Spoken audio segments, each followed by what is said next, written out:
बाळासाहेबांच्या तमाम शिवसैनिकांना तुमच्या ह्या अनिश गाढवेचा, बाळासाहेबांच्या लहानशा शिवसैनिकाचा आणि शिवसेनेच्या प्रवक्त्याचा मानाचा जय महाराष्ट्र. शिवसैनिकांनो, एव्हा तुम्हाला सर्वांना कळालं असेल, मी स्वतः ठाणे जिल्ह्यातनं येतो. ठाण्याच्या कोपरी पाचपाखाडी या विधानसभा मतदारसंघातून मी स्वतः येतो. ज्या विधानसभा मतदारसंघाचं नेतृत्व सध्याच्या घडीला एकनाथ शिंदे स्वतः करतायत. आता ठाणे जिल्हा म्हणजे शिवसेनेचा बालेकिल्ला हे तुम्ही कायम ऐकलात. दिघे साहेबांचा ठाणे जिल्हा, बाळासाहेबांचा ठाणे जिल्हा शिवसेनेचा बालेकिल्ला.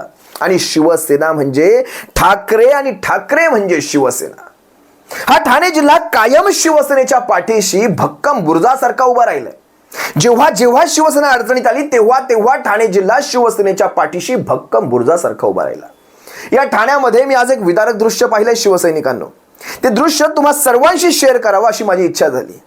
आज ज्या वेळेस मी ठाण्यातून फिरत होतो, मला एक दृश्य दिसलं.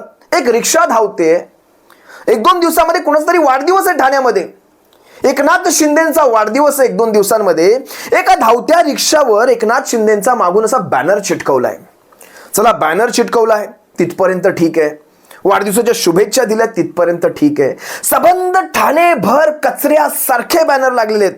मी तुम्हाला काही दृश्य दाखवेल, पण ह्या रिक्षाचं दृश्य मात्र मी तुम्हाला दाखवू शकत नाही, कारण ते विदारक आहे. ज्यावेळेस ही रिक्षा पळताना मी पाहिली तोपर्यंत मला काहीच नाही वाटलं. चला, देतायत कोणतरी शुभेच्छा देतायत, सोडून दिलं. लाभार्थी असतात, स्वतःचे पाळलेले असतात, काही असू शकतं. पण ज्या वेळेस माझं लक्ष गेलं, त्या रिक्षाच्या मागे जगदंब नावाखाली लिहिलेलं, जगदंब नावाच्या वरती छत्रपती शिवरायांचं एक पोस्टर होतं, एक स्टिकर चिटकवलेला होता. बऱ्याच रिक्षांवर आपण हा स्टिकर पाहतो. छत्रपती शिवरायांचा बऱ्याच रिक्षांवर स्टिकर असतो, कारण आपलं दैवत आहे ते. पण त्या दैवताचा मान मरातब आपणच ठेवला गेला पाहिजे. आता विचार करा, त्या स्टिकरच्या वर अर्धवट तो बॅनर आणि अर्धवट तो छत्रपतींचा स्टिकर दिसतोय. किती विदारक दृश्य. म्हणजे छत्रपतींच्या फोटोच्या वर अशा प्रकारचे बॅनर चिटकवणं, हे चिटकवणाऱ्याला देखील किती पटलं असेल. मी जागेवरती रिक्षा थांबवली. मला कळालं की मालक वेगळा आहे आणि चालवणारा ड्रायव्हर वेगळा आहे. तो परप्रांतीय होता, त्याला काही कळलं नाही मी जे सांगतोय. पण त्या रिक्षात जे प्रवासी बसले होते, दोन महिला बसल्या होत्या, मी त्यांच्या परवानगीने सांगितलं की मी ही रिक्षा थांबवतोय, माझा एक वेगळा विषय आहे. ड्रायव्हरला सांगितलं, तो जो बॅनर चिटकवलाय, एकतर तो बॅनर ठेव, नाही तर माझ्या छत्रपतींना तिथून मोकळं कर. छत्रपती शिवरायांचा अशा प्रकारे तुम्ही अपमान करू शकत नाहीत. तुम्हाला बॅनर चिटकवायचा, तुम्हाला मुभा आहे, तुमची रिक्षा आहे, तुम्हाला काय करायचं ते करा. पण छत्रपती शिवरायांच्या फोटोवर जर तुम्ही असा अर्धवट अवस्थेतला, अर्धा फोटो दिसतो अर्धा नाही दिसत, अशा प्रकारचा अपमान जर करत असाल तर हे खपवून घेणार नाही. मी जागेवर तो बॅनर काढून टाकून दिला. त्यांना ही देखील तंबी दिली की भविष्यात जर असं काही केलं तर तुम्हाला आमच्यासारख्या शिवसैनिकांकडनं योग्य तो प्रसाद देण्यात येईल, योग्य तो इमाने इतबारे देण्यात येईल, हे लक्षात घ्या. मी त्याच्यानंतर काही ठाण्यातले, त्याच्यानंतर माझं डोकं त्याच विचारांमध्ये घोळू लागलंय. मी ठाण्यातले काही बॅनर पाहायला घेतले. सबंध ठाणं विद्रूप झालंय. ठाणं स्मार्ट सिटी म्हणतात तुम्ही. सबंध ठाण्यामध्ये जर ह्यांचा जर तुम्ही हिशोब काढलात ना, जवळपास 5 ते 10 कोटींचे अनधिकृत आणि जवळपास 5 ते 10 कोटींचे अधिकृत अशा प्रकारची ही बॅनरबाजी, जवळपास महिन्याकाठी 300-400 कोटींची ही बॅनरबाजी. येतो कुठून हा पैसा? हा घाम गाळून आलेला पैसा तर नक्कीच नसणार. मला हे सगळं सांगण्याच्या आधी तुम्ही हा एक बॅनर पहा किंवा ह्या बॅनरचा व्हिडिओ पहा.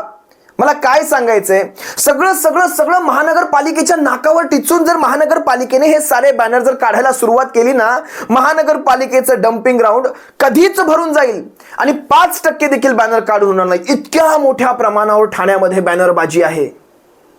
आपण विचार करा, आपण कुठल्या दिशेने चाललोय. हा जो पैसा आहे, हा काय घाम घालून आलेला खरंच पैसा असेल का? हा कुणाच्या खिशातून गेलाच असेल ना, कुठून तरी हा पैसा जात असेल. भविष्यात पालकांना मी खरंच एक विनंती करतो, मुलांना कुठलंही शिक्षण देऊ नका. बॅनर कसे प्रिंट करायचे ह्याचंच शिक्षण द्या. चांगली कमाई आहे या क्षेत्रामध्ये आणि हे सगळं महाराष्ट्रातच चालतं. त्यातल्या त्यात मला बाहेरच्या बाकीच्या जिल्ह्यांचं नाही माहिती. तुम्ही जर लिहित असाल तुम्ही लिहा, तुमच्या जिल्ह्यांमध्ये हीच परिस्थिती आहे का? पण ठाण्यामधली विदारक परिस्थिती मी तुम्हाला या व्हिडिओतून दाखवतो. एकदा पहा हा व्हिडिओ. सप्रेम जय महाराष्ट्र बाळासाहेबांच्या शिवसैनिकांनो, मी आज ठाण्याच्या तीनहात नाका परिसरात आहे. ठाणे हे स्मार्ट सिटीमध्ये येतं असं मी ऐकलंय. आता तुमच्या समोरच मी तुम्हाला ठाण्याची स्मार्ट सिटी दाखवतोय.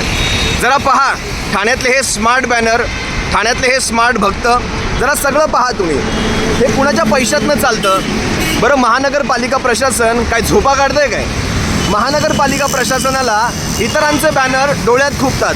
शिवसेना पक्षाने एखादा बॅनर जर लावला तर तो डोळ्यात खुपत असेल, इतर कुठल्याही विरोधी पक्षांचे बॅनर लागले तर ते डोळ्यात खुपतील. पण हे बॅनर कुणाच्या परमिशनने लागतात ठाण्यामध्ये, याच्यावर कोणीही प्रश्न विचारायचा नाही.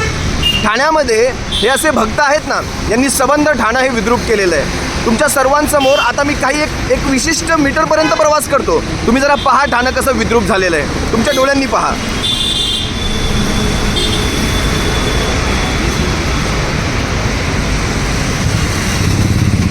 एकही झाड सोडलं नाही, एकही विद्युत खांबा सोडलेला नाही ज्या खांब्यावर हे बॅनर नसतील.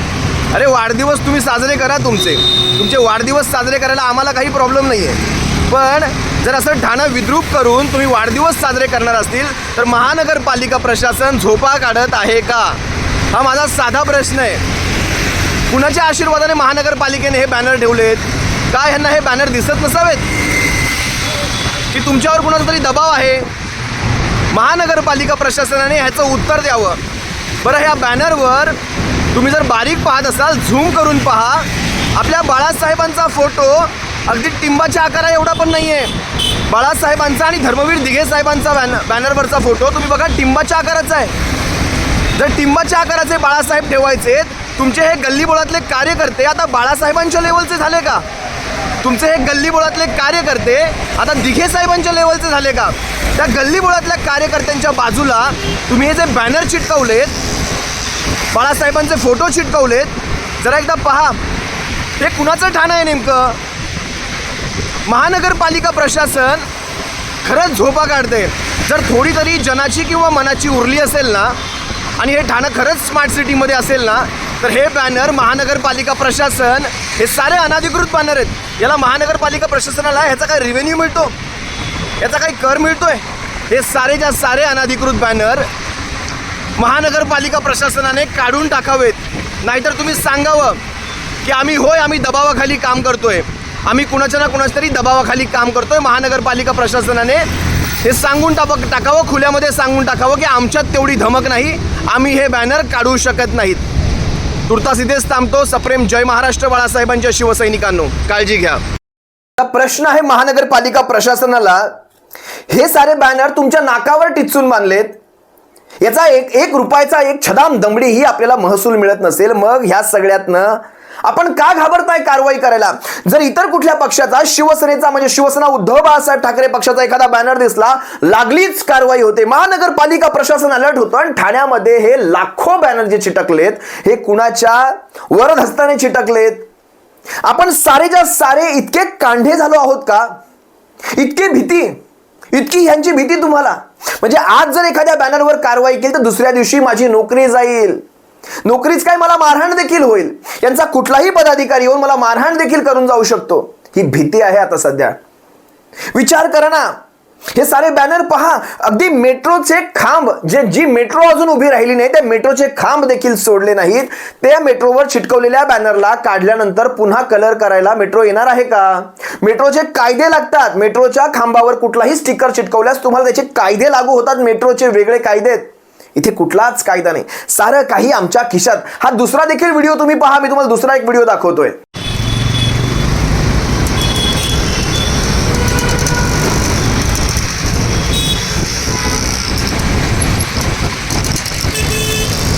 या ठाण्याची अवस्था पहा ठाणेकरांनो, हे स्मार्ट ठाणे. त्याच्यामध्ये हे ठाणं बकाल करायची परवानगी या भक्तांना कुणी दिली? काहीतरी हा प्रश्न कराल का तुम्ही?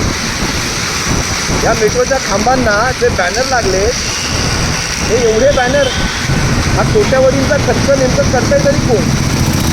हा विचार कधी आपण करणार आहोत का? जरा हा विचार करा कधीतरी.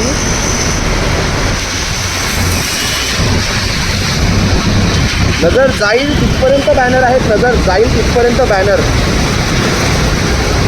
हे करोडोंचे पैसे तुमच्या माझ्या खिशातले असतात. हे कोणी खामाचे पैसे खर्च करू शकत नाही. खामाच्या पैशांचा असा अपव्यय कधीच कोणी करू शकत नाही. यांचे वाढदिवस आम्ही समजू शकतो, पण हे ठाणे बकाल करायचं काम म्हणजे ठाणे काय स्वतःची जहागिरी झाली का? ठाणे महानगरपालिका ह्याच्यावर उत्तर देईल का? ही जहागिरी झाली आहे स्वतःची जहागिरी. यांना प्रश्न करायचे नाहीत कुणी. प्रश्न केला तर तुम्ही जेलमध्ये असाल. प्रश्न करायचे नाहीत, कुणीच प्रश्न करायचे नाहीत. ठाणे महानगरपालिका कुणाच्या भयामध्ये काम करते हा विचार करायला हवा. जरा पहा, हे सोपं नाही आहे.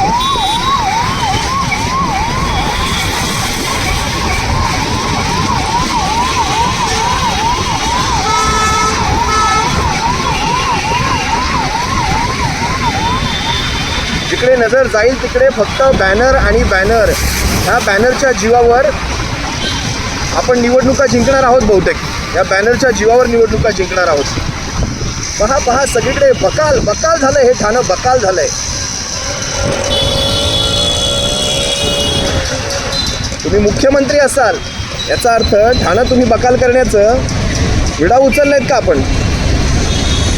हे ठाणं कुणी बकाल केलंय हा विचार करा. करोडोंची बॅनरबाजी, करोडोंची बॅनरबाजी.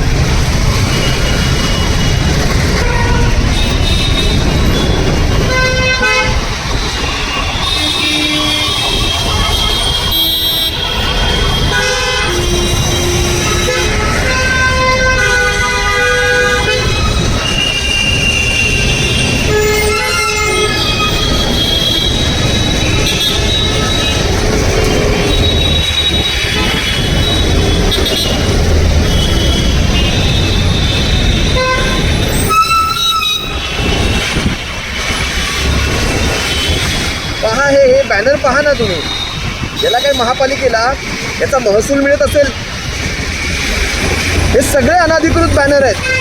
हे ठाणे म्हणजे भाजप आणि या शिंदे गटाचं काय आंदोलन घेतलं काय भाजपने आणि या शिंदे गटाने? जिकडे नजर जाईल तिथपर्यंत बॅनर आहेत. पहा पहा, विचार करा. थंड डोक्याने पहा आणि विचार करा. हे तुमचे माझे पैसे आहेत.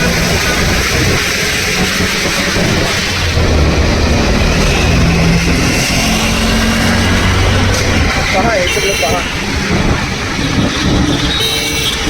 बरं, याच्या विरोधात बोलायचं नाही बरं का. याच्या विरोधात बोललात तर तुम्ही देशद्रोही ठराल. हे नक्की काय चालू आहे? एवढा सत्तेचा हा दुरुपयोग चालू आहे. सत्तेचा दुरुपयोग. हा कष्टाचा पैसा असू शकतो का? याचा विचार करा ठाणेकरांनो. अगदी रस्त्याच्या दोनही बाजूला बघा. हा ठाण्याचा घोडबंदर रोड आहे.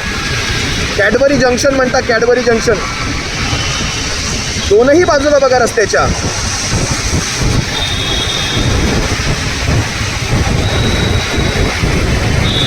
इतकं घाणेरडं आणि बकाल ठाणं याच्या अगोदर कधी पाहण्यात आलं नव्हतं.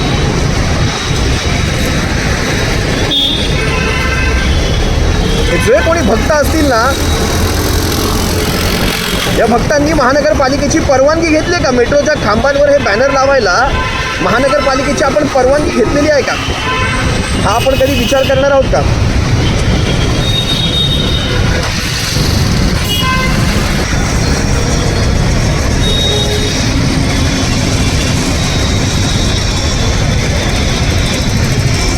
बरं, यांच्या बॅनरवर आता मोदी शहा पण झळकत आहेत बाळासाहेबांच्या अगोदर.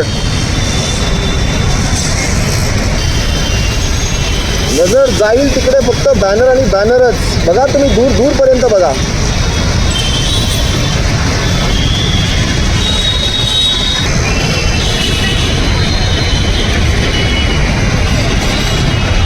हे सगळे अधिकृत बॅनर असतील?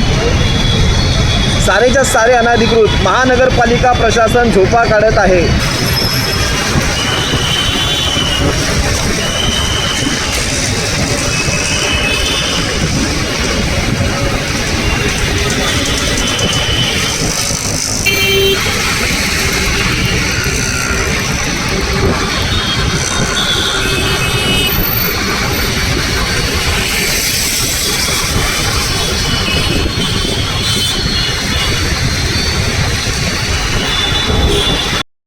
वैशिष्ट्य असं, हे व्हिडिओ पाहिल्यानंतर तुम्हाला जाणवलं असेल, ह्यांच्या बॅनरवर मोदी, शहा आणि JP नड्डा देखील बरं, बाळासाहेब अगदी टिंबाच्या आकारा एवढे आणि मोदी शहा हे एवढे मोठे मोठे. नवल आहे खरंच. हे कुठल्या दिशेने हे सारं मार्गक्रमण चालू आहे शिवसैनिकांनो, तुम्ही समजू शकता. मागे साऱ्या बसेस होत्या. मी कालचाच एक अजित पवारांचा व्हिडिओ दाखवला. त्यात अजित पवार म्हणतायत बसेसवर महिना वर्ष ह्यांचेच फोटो. आता अजित पवार साहेब तुमचे देखील सामील झालेत फोटो, त्यामुळे असू द्या, तो व्हिडिओ वेगळा होता. बसेस असो, रेल्वे असो, कुठेही यांनी सोडलेलं नाहीये. ही बॅनरबाजी सरकार मान्य आहे का? आणि जर सरकारला ही मान्य असेल तर ह्याचा महसूल मिळतो का? आणि नसेल महसूल मिळत तर तुम्ही याला अनधिकृत ठरवणार का? आणि अनधिकृत जर ठरवत असाल तर ठाणे महानगरपालिकेला हा विशेष प्रश्न आहे, तुम्ही या बॅनरवर कारवाई करणार का? आता हा 9 तारखेपर्यंत ज्याचा कुणाचा वाढदिवस आहे, तो वाढदिवस होईपर्यंत ठाणे असंच आम्ही बकाल पाहायचं का? हा माझा साधा प्रश्न आहे. महानगरपालिकेने याच्यावर उत्तर द्यावं. आणि जर महानगरपालिकेने याच्यावर कारवाई केली नाही तर लक्षात घ्या, महानगरपालिका आम्ही कुणाच्या तरी दबावाखाली आहे हे इथे सिद्ध होईल. तुर्तास तुम्हा सर्वांची रजा घेतो. सप्रेम जय महाराष्ट्र. बाळासाहेबांच्या शिवसैनिकांनो, काळजी घ्या.